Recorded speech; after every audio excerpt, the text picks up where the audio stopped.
À l'occasion du mariage de deux amis d'enfance, une jeune femme revient dans la région qu'il a vue naître, ce lieu coincé entre une zone industrielle et une usine d'incinération des déchets.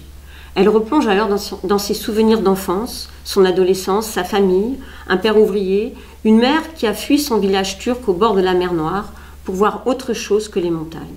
Dès les premières pages, une question, ou plutôt une affirmation est posée « Pourquoi je voulais partir ?» Et dès les premières pages est évoqué un mur invisible entre elle et les autres, un sentiment de non-appartenance. Le roman « Streulicht » de Dönitz Ode est d'abord un roman sur le refus de l'assignation identitaire, d'une identité placardée sur une enfant issue à la fois d'un milieu ouvrier et ayant des origines turques. Pourtant, elle le dit simplement « Ce n'est pas moi qui suis turque, c'est ma mère ». Et elle reste perplexe quand son ami d'enfance lui enroule un foulard sur les cheveux en s'écriant « Là, tu ressembles vraiment aux autres ».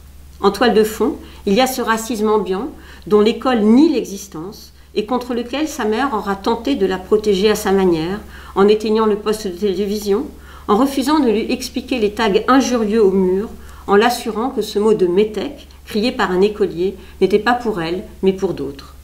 Ce roman est aussi l'histoire d'une jeune fille confrontée à une injonction contradictoire qui la poursuit bien au-delà de l'adolescence. Chez elle, il faut se taire, murmurer, marcher doucement, être attentive au moindre changement d'humeur de son père.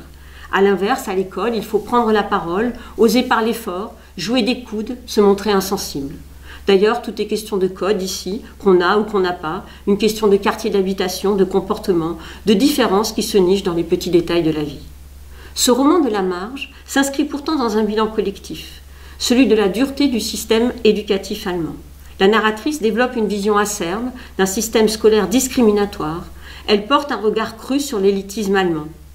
Et pourtant, il n'y a ni manichéisme, ni fatalisme dans ce roman, car c'est bien l'école qui rattrape la narratrice par la manche. Ce sont les cours du soir et le regard prévenant d'une enseignante qui permet à la jeune femme de s'affranchir de son destin, de passer son baccalauréat et d'accéder à l'université.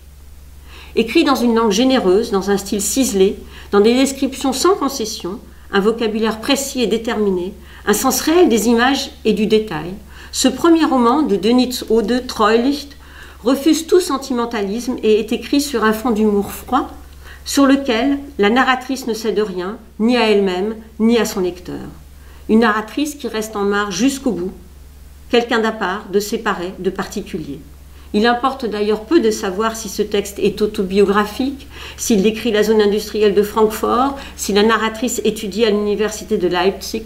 C'est d'abord et avant tout un roman attachant dans sa franchise acerbe et son ton âpre. Un roman à distinguer.